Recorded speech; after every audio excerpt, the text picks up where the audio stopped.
دوستوں میں اس وقت موجود ہوں دعوت اسلامی کے مدنی مرکز فیضان مدینہ میں، جہاں پر رمضان المبارک کے آغاز سے آخری عشرے تک کم و بیش 350 عاشقان رسول اعتکاف میں بیٹھے ہوئے ہیں۔ مدنی مرکز کے نگراں اور علماء کرام عاشقان رسول کی کس طرح سے تربیت کر رہے ہیں، انہیں فرائض سنت پر عمل کرنے، نماز، غسل، میت کے حوالے سے تعلیم و تربیت فراہم کی جا رہی ہے۔ میرے ساتھ رہیے۔ سٹی فیضان مدینہ میں دعوت اسلامی کے مدنی مرکز میں کم و بیش 350 اسلامی بھائی عاشقان رسول اللہ کے حضور یہاں پر پورے ماہ کا اور آخری 10 دن یعنی آخری عشرہ رمضان کا اعتکاف کرنے کے لیے حاضر ہوئے ہیں۔ بڑی رکت انگیز مناظر ہیں، رو رو کر دعائیں ہو رہی ہیں، مناجات ہو رہی ہیں، تلاوت قرآن پاک ہو رہی ہے، عبادات ہو رہی ہیں، نوافل ادا کیے جا رہے ہیں، رات کو صلاۃ و تسبیح کی نماز ادا کی جا رہی ہے، اور پیارے اسلامی بھائیوں یہاں تربیتی حلقے لگ رہے ہیں۔ اور مزید یہ ہے کہ صبح کے سحری کے اور شام کے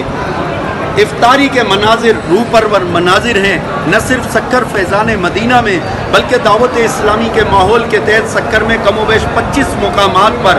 دیگر یوسیز کی مرکزی مساجد میں بھی دعوت اسلامی کے ذمہ داران مبلغین پہنچ کر وہاں پر بھی بیٹھے ہوئے معتکف اسلامی بھائیوں کی دینی تربیت کر رہے ہیں، ان کی اصلاحی تربیت فرما رہے ہیں۔ اللہ کرم ایسا کرے تجھ پہ جہاں میں، اے دعوت اسلامی تیری دھوم مچی ہو۔ اور ویسے بھی دعوت اسلامی کا مدنی مقصد ہے کہ مجھے اپنی اور ساری دنیا کے لوگوں کی اصلاح کی کوشش کرنی ہے انشاءاللہ۔ 10 دن کے اعتکاف میں فیضان مدینہ سکر میں آ کر بیٹھے ہیں، بڑا مزہ آیا یہاں پہ اعتکاف میں ہمارے کو، کیونکہ ہم جس دن آئے اس دن ہمارے حلقہ نگران نے ہمارے کو بڑی پیاری تربیت دی، سحری افطاری ہمارے کو فری آف کاسٹ دی جاتی ہے، نماز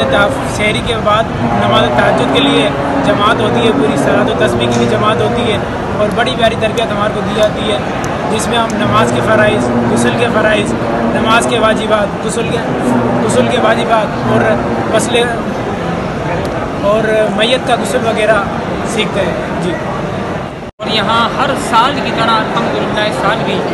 30 دن کا اعتکاف بھی ہو رہا ہے، اور آخری عشرے کا سنت اعتکاف بھی الحمدللہ جاری ہے۔ اس میں کم و بیش 350 اسلامی بھائی اس وقت یہاں مسجد میں اعتکاف میں موجود ہیں، جن کا الحمدللہ تمام تر مینجمنٹ جو ہے دعوت اسلامی کی اعتکاف مجلس کر رہی ہے،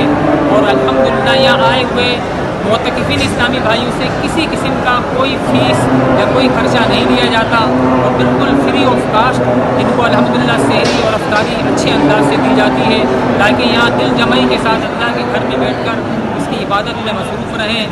اور جو ہے اللہ تعالیٰ کے قرآن کی تلاوت کریں، ذکر کریں، اور جو ہے اللہ تعالیٰ کی بارگاہ میں مناجات کریں اور دعائیں کریں، اور اہل حق مسلمانوں کے لیے دعائیں کریں، جو ان کا مقصد ہے یہاں پر اللہ کو راضی کرنا، کہ خوش اسلوبی کے ساتھ اللہ کی رضا کو حاصل کرنے میں کامیاب ہو جائیں۔ دعائیں طلب کرتے ہیں، اللہ کی بارگاہ میں دعائیں مانگتے ہیں، اپنی التجائیں، اپنی منادیں اللہ کے حضور پیش کرتے ہیں۔